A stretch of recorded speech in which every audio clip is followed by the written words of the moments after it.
family to the wedding of Kari and Robert. Thank you for joining us in their celebration today. It is my privilege and honor to be a part of this celebration. Please be seated.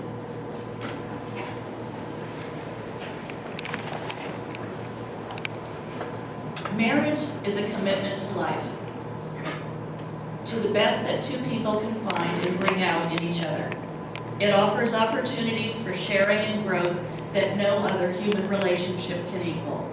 A joining that is promised for a lifetime. Within the circle of its love, marriage encompasses all of life's most important relationships. A husband and a wife are each other's best friend, confidant, lover, teacher, listener, and critic. There may come times when one partner is heartbroken or ailing, and the love of the other may resemble the tender caring of a parent for a child. Marriage deepens and enriches every facet of life. Happiness is fuller, memories are fresher, commitment is stronger, even anger is felt more strongly and passes away more quickly. Marriage understands and forgives the mistakes life is unable to avoid. It encourages and nurtures new life, new experiences, and new ways of expressing love through the seasons of life. When two people pledge to love and care for each other in marriage, they create a spirit unique to themselves, which binds them closer than any spoken or written words. Marriage is a promise, a potential made in the hearts of two people who love, which takes a lifetime to fulfill. Who gives this woman to be married to this man?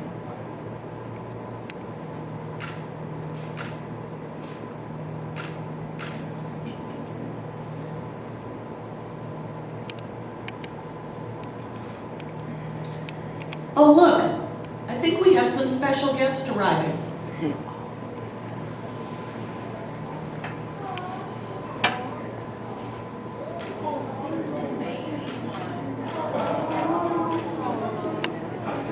Oh my gosh, that's awesome. Can you see? Yeah, that is so incredible.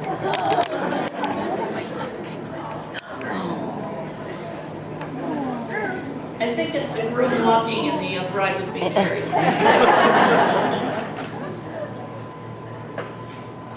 I will now read from 1 Corinthians 13, verses 4 through 13. Love is patient and kind. Love does not envy or boast. It is not arrogant or rude. It does not insist on its own way. It is not irritable or resentful. It does not rejoice at wrongdoing, but rejoices with the truth. Love bears all things, believes all things, hopes all things, endures all things. Love never ends. As for prophecies, they will pass away. As for tongues, they will cease. As for knowledge, it will pass away. For we know in part and we prophesy in part. But when the perfect comes, the partial will pass away. When I was a child, I spoke like a child. I thought like a child. I reasoned like a child. When I became a man, I gave up childish ways. For now we see in a mirror dimly, but then face to face. Now I know in part, then I shall know fully, even as I have been fully known. So now faith, hope, and love abide. These three, but the greatest of these is love.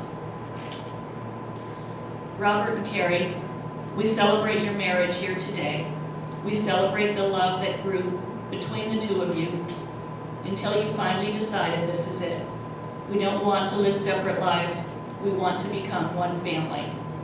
We're glad for your willingness to make this permanent commitment to one another. What a great gift of love that is for you to give to one another. And your families and friends celebrate this love with you.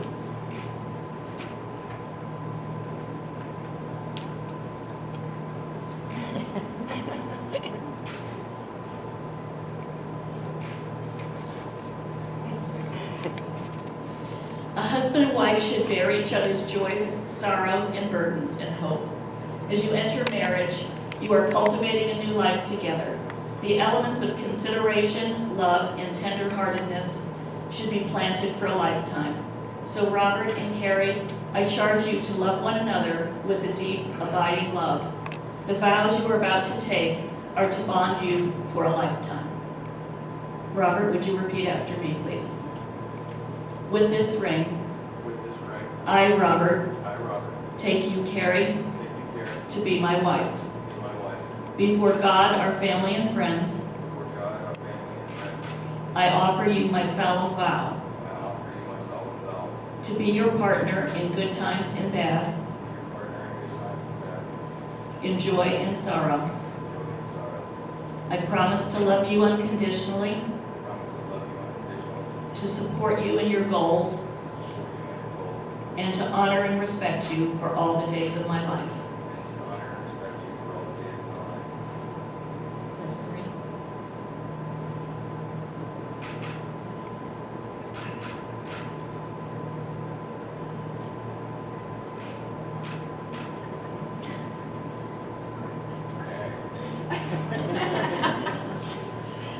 Your turn, Kari. Kari, repeat after me. With this ring, I, Kari, take you, Robert, to be my husband. Before God, our family and friends, I offer you my solemn vow to be your partner in good times and bad, in joy and sorrow. I promise to love you unconditionally, to support you in your goals, and to honor and respect you for all the days of my life. Robert and Kari, you have found love in each other. Let nothing or no one destroy that love. Teach each other new things in this marriage of two hearts. You see the love in one another that comes straight from the heart of God. Nurture that love, never allow it to fade, but only to shine on for the rest of your lives.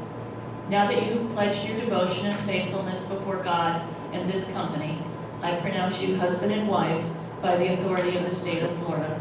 Robert, you may take your breath.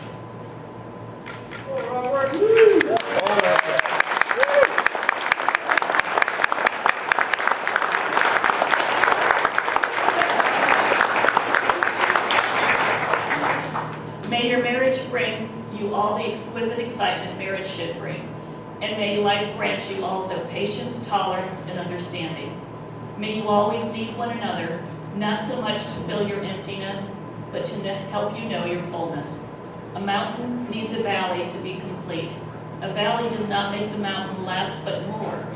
And the valley is more a valley because it has a mountain towering over it. May you need one another, but not out of weakness. May you want one another, but not out of lack. May you entice one another, but not compel one another. May you embrace one another, but not out-encircle one another.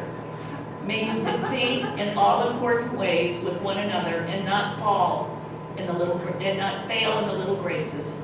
May you look for things to praise, often say, I love you, and take no notice of small faults.